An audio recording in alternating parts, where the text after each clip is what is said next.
guys, this is Vivian and welcome back to Whisk Me Away. Today we are going to be making something spectacular.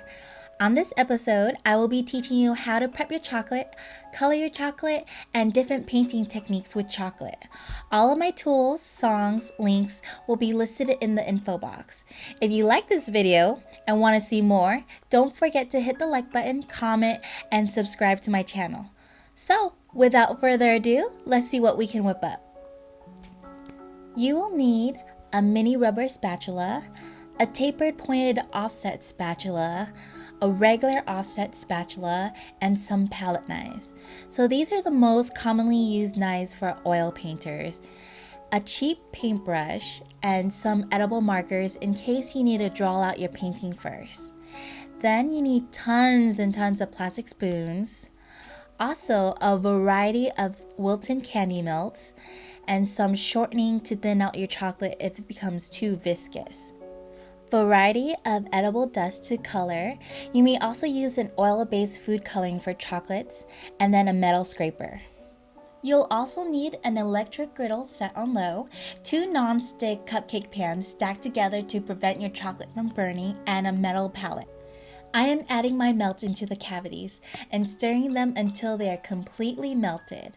Mix and match melts to create more colors. I'll be leaving a Wilton chocolate color chart in the info box to help you achieve the colors you want. Here's my setup. I have a large empty cupcake pan underneath my palette so that my palette doesn't get too hot. All of my colors are mixed and melted. Once I am done mixing my powders into my chocolate, I will stack the chocolates back onto the empty pan to keep it warm. Then I will cover it up with foil and keep my palette resting on top of the chocolates while I paint. As you can see, I'm adding my chocolates in a color spectrum. Don't forget to constantly add more chocolates onto your pan. You don't want to run out of a color that you're blending on your painting, and by the time you finish melting more colors, that section you were working on hardened up already. I could have used the melted chocolates I have in the trays, but I find the colors to be a bit translucent and dull. Once you add the edible dust, the colors are vibrant, and it's so much easier to control how light and dark you want your colors to be. So, I love a messy palette. That's because I find new colors on there that I didn't even expect to make. Can you see how pretty these colors are? It's crazy, right? It looks just like oil painting. By the way, you should keep some paper towels close by because it will come in handy. Chocolate is very messy and sometimes difficult to clean up. While I am mixing, I like to keep a paper towel in one hand to constantly clean my palette knife when I switch to different colors. To create the canvas, pour a thick layer of white melted chocolate onto a pan or on top of a flat surface and let it harden up. Then, using a hot knife, clean up the edges. The canvas will be very brittle, so don't forget to keep it on something flat while you paint. Chocolate painting is very similar to oil painting. Believe it or not, this was my first attempt ever at oil painting and chocolate painting. Luckily, it turned out great. Prior to this, I did a lot of research on oil painting through YouTube and Pinterest. If you aren't a skilled painter, then use your edible markers to draw out your designs first. When you start painting, we want to establish a flat background.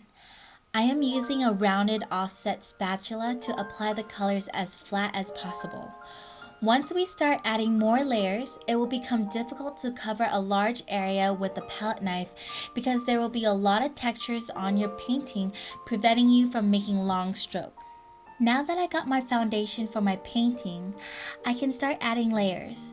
If you look at oil paintings, you will notice that most of them consist of short strokes. Once you create a two-tone stroke, like this bright red and orange, try to avoid painting that area so that it dries, or else you will end up blending them together into a flat orange.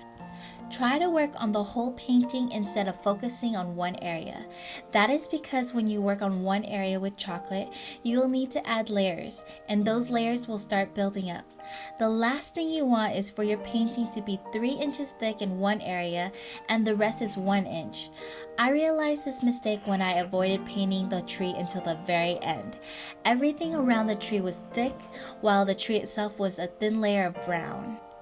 If you made a mistake, don't trip chocolate chip, because with a clean spatula, you can heat it up on the griddle and then press it on top of your mistake. Once it's melted, you can scrape it off. If you're still not happy with it, you can cover it up with a thick layer of white. A great example of this is at 7 minutes in. You can't see it, but it was too bumpy around the base of the tree, so I flattened it and evened it out with some white, then painted over that. There will be a point when it will be impossible to continue to use the palette knives. There will be too many strokes on the painting. That's when the paintbrush will come in handy. It will give you thicker and smaller strokes, which is perfect for the oil painting look that we are going for. Paintbrushes are also great for smaller details, like when I start painting the pillars on the gate. The only problem is that you will need to wipe your brush clean almost every time you paint, or else the bristle will keep collecting chocolate, and in the end it will become this huge blob which is difficult to paint with. The last part of this painting is the street lamp and gate. I wanted it to pop out, so the best technique I found for this is to put chocolate into a piping bag and pipe a thick layer on. If I had to redo this painting, I would have done everything the same except pipe on the tree last like I did with the street lamp. I hope you enjoy watching the rest of this video. I really love doing this. It was fun, easy, and something you can do with your kids, friends, and significant others. Please email me pictures if you made a chocolate painting. I would love to share them on my Facebook wall. Thank you so much to all you that shared my tutorial. You guys are amazing. If you like this video and want to see more, don't forget to subscribe to my channel and leave a comment below. I love reading those. It really makes my day when I can inspire others. So until next time, stay sweet and always eat dessert first.